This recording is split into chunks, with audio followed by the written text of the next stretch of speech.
much, Chairman. Ladies and gentlemen, it's a pleasure to be here.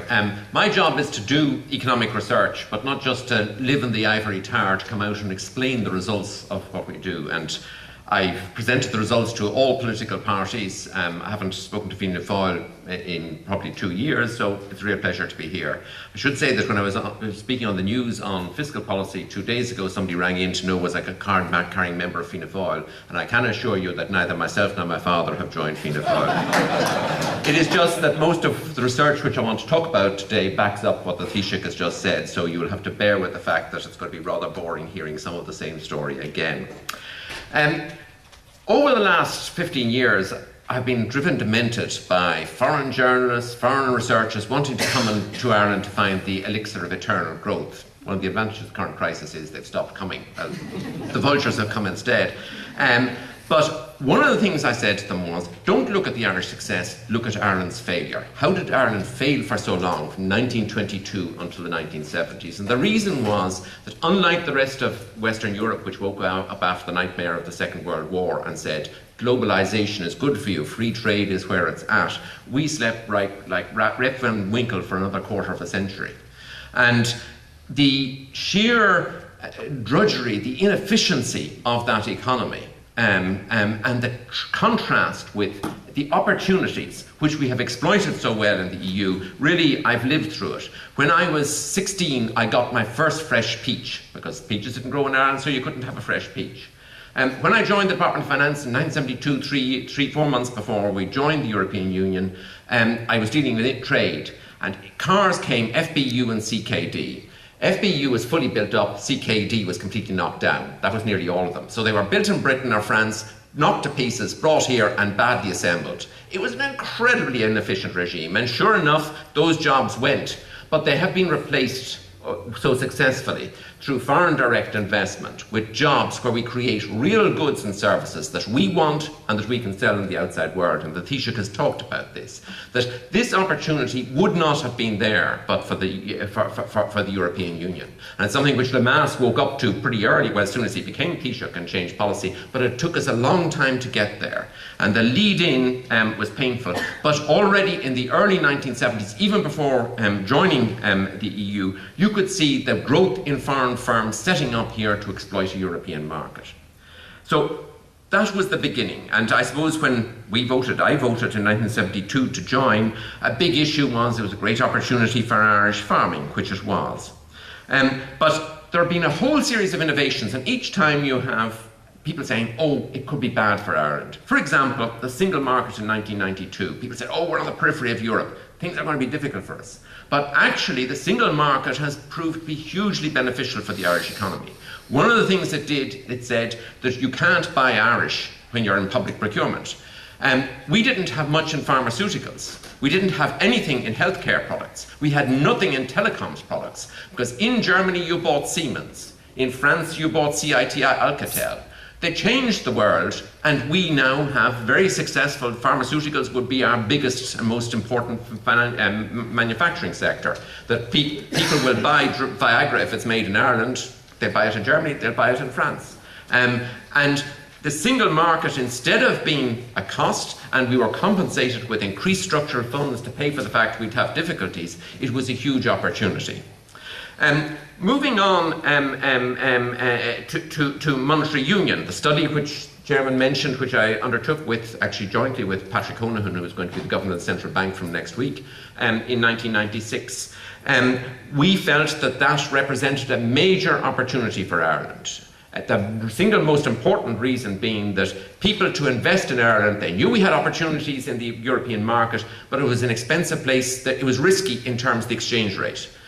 And it changed things. And the ex post, it made a huge difference for Ireland. There is a paper by Jonathan Wright, a former colleague who works now for the Fed in Washington, where he looked at the impact of monetary union on interest rates across the EU, and he showed that in 2000 interest rates here would have been 10 to 12% if we had not been a part of monetary union. It would have choked off the boom 8 years too early. Now, it might have been better if it choked it off somewhat later, but Ireland would not be the Ireland today were it not for membership in monetary union. And of course, now, and the Taoiseach very forcefully talked about this, now that we are in a mess, it has bailed us out. Can you imagine what the situation would be where the Irish banks had borrowed vast amounts of money abroad and suddenly everybody says there's a crisis in Ireland and they want their money back? The currency would have collapsed, interest rates would have gone through the roof, and things would be much worse. And on top of that, what has happened, and I'll come back to at the very end on this, the European Central Bank has provided massive liquidity, massive support for the Irish banking system, where the government would have had to go out and borrow from the IMF vast sums to prop up the system were it not for the ECB. The ECB changed the rules. They showed flexibility in terms of collateral and have provided liquidity, which is far greater than the current national debt of Ireland, in order to keep the financial system robust in Ireland. And the proportional payment to Ireland is much greater than anywhere else, than any other of the euro area countries. Of course, industrial policy, we were greatly facilitated in joining the EU. The changes in the corporation tax regime came in on a gradual basis, and we have been protected by the EU, and of course that's part of the current debate, in terms of our corporation tax. That this has been a huge success story, and the consistency of Irish policy is provided for because we are part of the European Union. There are not surprises. One other aspect of the freedoms of the European Union membership is the freedom of movement. And I think that Irish people fail to realise just how important this has been to us.